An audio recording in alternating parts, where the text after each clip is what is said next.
Thanks for tuning in, everybody. This episode, we are taking a trip back down memory lane, and we are doing a sort of a two-part series going back to our younger days, the mid to late 80s, and we are talking about one of the, well, at least one of us considers him the great directors, minds out of Hollywood, but we're kind of doing a two-part series, and we are doing two movies from the one and only John Carpenter. So it's going to be fairly easy this episode to get the John Carpenter references in. Probably just as easy to get the Halloween references in as well. But this episode we are starting in 1986, and we're talking about Big Trouble in Little China. So when was the first time you saw this film? Do you remember it? Probably when it was on HBO or something. Because, I mean, I remember this movie being one of those movies that I probably saw 14 billion times when I was a kid. Yeah, this one was one of those go-to films. You know, I think back then, it's not so much now. It doesn't seem like it's kind of the same thing, the same culture with movies as it was back then. But there were always these films that you always sort of had, oh, if I'm bored, I'm going to go grab that film. Right nowadays, people are so they want the newest thing, and there's so many options. There's Netflix and all this stuff, so you're always just watching whatever's new and in front of you, and then once you're done with that, you never look at it again. Back in the 80s. A film like Big Trouble in Little China, it'd be one that you didn't really like. It wasn't one that you were desperate to see, but then once you saw it, you had to see it 500 times.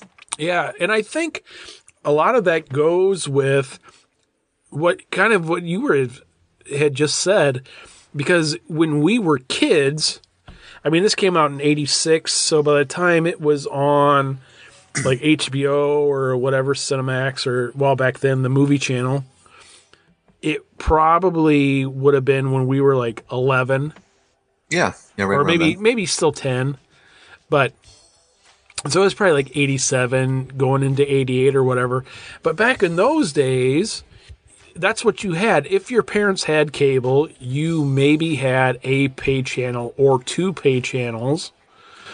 And what a lot of those movie companies or those premium stations used to do was whatever it was, 2-3 months that they had the license for the movie, it seemed like that movie was on every time you turned the TV on. Oh, hey, cool, Big Trouble in Little China's on again. Oh, yep. Cool, Big Trouble in Little China's on again. Whereas now, you have, if you have cable or satellite or any sort of premium television service, you have, I mean, when we were kids, do you remember how many channels there were in the town that we lived in when we were in grade school? Are you talking about the cable channels? Yeah, I mean, I want to say there was only there was HBO, Cinemax, and Showtime. And outside of that, how many other? I mean, so what are we talking? A total of altogether 30 channels? I mean, it wasn't a lot. Yeah, I mean, you're talking cable or regular TV? Just cable. So, I mean... Okay. So then they had, MTV, the kids channel, Disney, Nickelodeon. Yeah. So, I mean, probably only 20 channels. There weren't that many. I mean, then there were, the cable channels, USA and TNT that were more like network, kind of, but because they were free. But it's not like it is even today if you have a paid service where you have 300 channels. Oh gosh, yeah, or if you don't, you have, like you had said before, you have things like we do. We don't have cable at all. Hell, we have over-the-air antenna, but we don't ever watch anything on, because we don't watch football, so we don't watch really anything that's regular over-the-air antenna TV stuff. ABC, CBS, NBC, that kind of stuff. My wife and kids, they watch a couple of shows, but they watch them on Hulu the following day. But it's not like back in those days where you would turn the TV on and, at my house, and my parents are still this way, if you go to my parents' house right now, their TV is on and it's on HBO or Showtime or Cinemax. They still have those channels? Yeah, they do. And Parents are still paying for that? yeah, they are. But Why? my parents are still like this way where they get up in the morning and they turn the TV on and they'll flip it to a movie and they won't watch it. They'll just turn it on and then they'll go like make coffee or make breakfast or whatever. And then, because my mom makes comments about this all the time, she's like, "Oh, I've seen this movie 400 times. I've never seen this part of the movie before." Like, well, get rid of the damn thing. But, like in our house, we have Hulu and Netflix, Amazon Prime, and then we have things like Shudder and Disney Plus and stuff. And it gets to the point anymore where you spend a half an hour looking for something to watch. At least for me personally, I'm like, click, click, click. Ah, shit. And so then I end up just going to YouTube and watching music videos for an hour. That's so crazy. This is exactly what I do. I'll hit, I even like temporarily, I'm going to get it back pretty soon. I dropped Shudder and I also dropped Disney because of Mandalorian. There's nothing on there I want to watch right now. But yeah, so I'll go on, I'll hit Amazon Prime, look around there. I'm like, I'll go to YouTube and then I'll be watching like Billy Idol concerts. Right. Like, I end up here. Yeah. And it's the same way with me. I'll go on there and I'll be like, oh, hey, I'm going to check out this song from like somebody that I want to hear or I haven't heard for a while. And then all of a sudden I'll go down this rabbit hole and then it'll be like 2 hours later. And then my wife will be like, what are you doing? I'm like, oh, I'm watching this weird concert that so-and-so played in some school library in 1999 and somebody happened to capture it on tape. Right. Just so weird. It is weird. What's weirder than that, to get completely off topic, why do musicians still make music videos? I don't understand that. I mean, I watch them, but I don't understand why these people spend like money and make like these big production music videos in 2020. I'm like, they still making them? Yeah, some people do. I'm like, just make just film you were singing the song live. That's all you got to do. You don't have to make an actual music video for the song anymore. Yeah, it's funny. I was watching. I've been on this weird Billy Idol kick lately. I think it's because I like his guitar player is pretty awesome, Steve Stevens. But anyhow, and I was watching some old '80s footage of Billy Idol, and I forgot like how cheesy back in the early '80s when they would do those like, and I saw one of Tiffany doing this too, where they do this like, they would have like a live show with like a live crowd, and then they would have a star, like whoever the big star was at the time. And the one I was watching Billy Idol, and it's basically him just standing up there, and they're playing his hit song like over the stereo system, and he's lip syncing to it. Right. And then what made it even worse though is that his guitar player was in the background holding a guitar, like playing air guitar basically, and obviously guitar wasn't even plugged in, dancing around, and it was like, this is so weird. I mean, who would do that? And then I saw one of Tiffany doing the same thing. Like, you hear a whole band and background singers and all that stuff, and then she's just standing there like with no microphone, just lip syncing. Yep. Tiffany. Yeah, there we go. Tiffany reference. Maybe we'll start squeezing those in as much as we do the John Carpenter references. I would squeeze Tiffany. That's All right, I guess we should probably talk about the movie now. So, another thing I wanted to bring up before we dive too much into this is I found something interesting out about Big Trouble in Little China the other day, which I didn't think I would ever come across this, especially with somebody who is our age. But when I went to watch this for the episode to, kind of brush up on it, because I don't think I've seen it in probably a while. I don't know how long. But I do own it on VHS, and I was like, I'm going to watch Big Trouble in Little China. And my wife was like, what's that? I was like, what? She never saw it? Big Trouble in Little China, John Carpenter, Kurt Russell, you have Kim Cattrall in this, and James Hung is in it. And she's like, what? I'm like, yeah, he's like it's in Chinatown. And I mean, you have these like weird kung fu guys that like are able to like blow themselves up and stuff, and they shoot lightning out of their hands and stuff? And she's like, no. I'm like, what? You have Jack Burton driving down the road, eating the weird sub sandwich in his car, drinking his 40 out of his paper bag. She's like, I've never heard of that movie. Oh, that's too funny. I'm like, how have you never heard of this? She must not have grown up with cable. She didn't. There you go. So I think that was the big thing. There you go. But yeah, you have, this is one of, I will admit that this movie is, when you look at this now, 2020 compared to 1986, and maybe the people that were in 1986 that were our age then that we are now, they were probably like, what is going on with this movie? What? Because when you sit back and like, if you try to analyze this movie, it is one messed up story. It makes like actually zero sense. It is so, I mean, you have this guy who's driving semis through these alleys in Chinatown and like, what? You have this weird funeral procession going on, and then you have this weird Chinese mafia thing where they come out, but then there's like 3 different sides of it, and then these guys are just like, oh, we'll just wait till this passes. Whatever, not a big deal.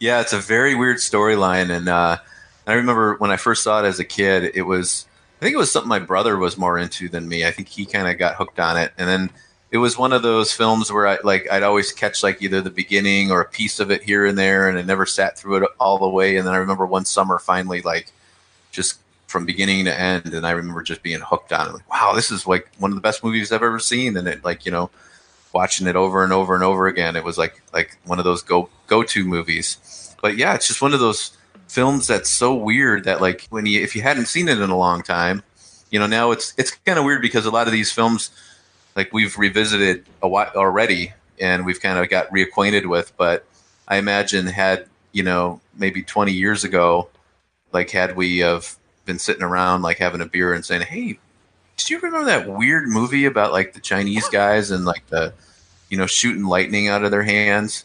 And like, yeah, there was a movie that would be one of those kind of things. But now it's like, obviously it's a cult classic and everybody's kind of caught on again. So it's, you know, out in the public awareness.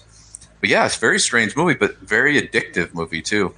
Oh, it is. It's completely addictive. And it's one of these movies, once you start watching it, even if you've seen it 100 times, which I've probably seen this movie at least 100 times, because I'm sure back in, you know, in the 80s, I probably watched it 90 times for sure. Yeah, I think I had it on tape. And the weird thing is, I think I had like a network TV version of it on tape, because I remember like the bumpers and stuff between the film.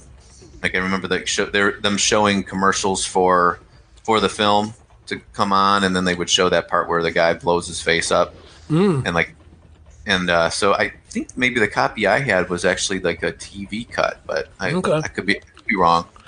I wonder, in a movie like this, I'm trying to remember, is there what? I mean, it was in the 80s, so, but was it edited at all? Well, you know, that's the weird thing is like even in movies that you would think they wouldn't find anything to edit, it's almost like they just did it just to do it back then. Right. Like they would do that with PG films, like they'd find something to take out or change. I mean, I know you hear that a lot of times where, I mean, you look at like Halloween, for example, where they added stuff to make it longer for the time frame that they needed to fit it in. Right. So I think a lot of times with movies that weren't necessarily editable, where they just like had to cut stuff out to save time, because there was a huge story like last year, the year before, about the Canadian version of Home Alone 2 that supposedly some TV network actually cut the Trump cameo out, like back like in the 90s or something. And then, you know, the Trump campaign was like, oh, Canadians are bad. And then they're like, no, but they just cut it out to save 30 seconds so they could fit it into the time frame, dude. That's all it was. But, yeah, and then I think of like First Blood, because I remember the copy I had was a TV edit, like that we recorded off TV, and it had all these weird alternate scenes that they used to, like, instead of violent scenes, like the scene where he sews his arm back up, like instead of that scene, it was a scene of him like checking his ammo and his rifle. And it was, they must have had like a, you know, a shot that they didn't use, and they just cut out the gore version and put that in. And then there was all kinds of like just different things that were other like extended scenes that were part of it, like just probably to fill time because they had to cut some of the gore out of that film. So weird. It is weird. But and you think about that now in this day and age, where you know, back in those days where studios would be like, oh, we got to get this TV cut together so we can, you know, sell this to the networks or whatever. Now, now the studios are like, yeah, fuck it, you figure it out. We're not gonna deal with that. Right. So like, weird. It's weird too. You think of Halloween, you watch the original Halloween, it's so tame compared to anything now, and like they actually chopped that up pretty badly back then. So weird. There you go. There's our Halloween reference. But this particular movie, Big Trouble in Little China, this one I do have to admit, even though it is such a weird movie, I think this is the first movie that we've done that you can probably classify in more than 3 categories, because it falls into so many different things. Because it is a comedy movie. I mean, there are some straight up laugh out loud moments in this movie. It's definitely an action movie. I guess you could even say it's sort of a sci-fi movie. There's some of that in there, and there's definitely horror elements in it as well. But and this might, well, no, it's not the first, because we did Robo Vampire, which, depending on when this episode comes out, that episode may or may not be out yet. But it's also a kung fu movie. It is. Yeah, it's it almost seems like, I wonder if like it was the inspiration for some of the more modern movies that we were used to, some of the fighting sequences and whatnot. Because there's a lot of that martial arts stuff going on in the streets, and the flipping and, you know, the flying, all this kind of these acrobatic techniques and all, where they're obviously using cables and all that stuff. Right. And one thing too, I want to say, I had read somewhere that, or I might have seen it in an interview, that Kurt Russell, his portrayal as, you know, the main character of this film, he was basically just doing his version of John Wayne. I thought that was kind of interesting. I could kind of see that. That meant, like a modern day John Wayne. Well, modern day in the mid '80s. Right. Yeah, I could see that. Yeah, that was he was just kind of basically, that's how he interpreted that character. So let me ask you this, and I don't know if you feel the same way or not, but this came out in 1986. Mannequin came out in 1987. Do you remember being just like obsessively attracted to Kim Cattrall back in the day? You know, the funny thing is, I don't think I've ever seen Mannequin. Wow, really? Yeah. I remember the trailer or some TV shorts or spots or something for it, but I never saw it. I mean, I thought she was cute in Big Trouble in Little China for sure.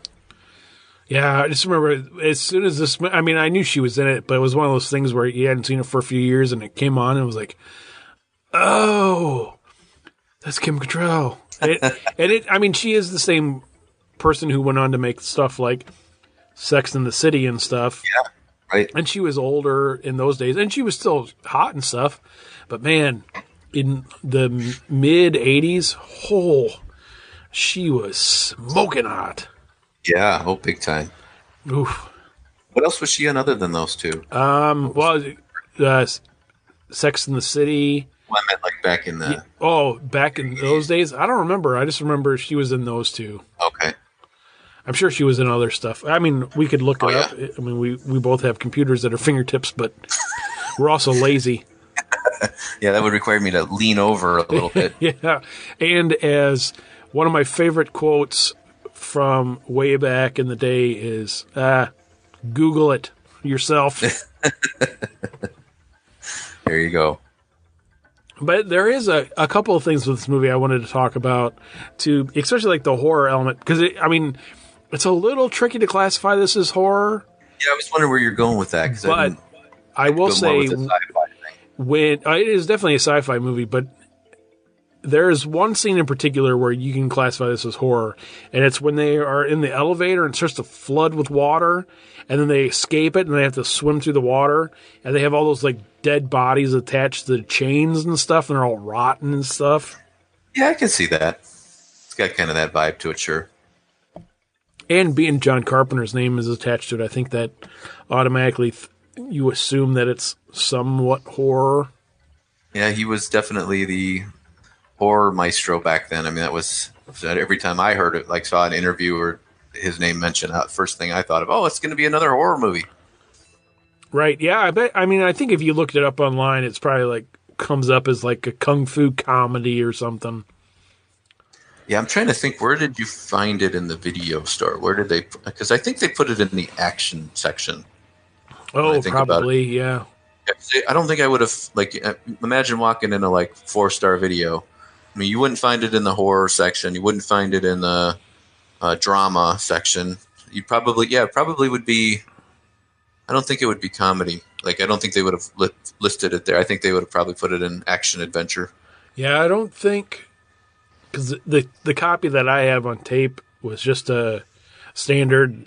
I think it was like whatever it is, Universal or whoever it was. It's one of those like contemporary classics type of movies where it has that banner on the box.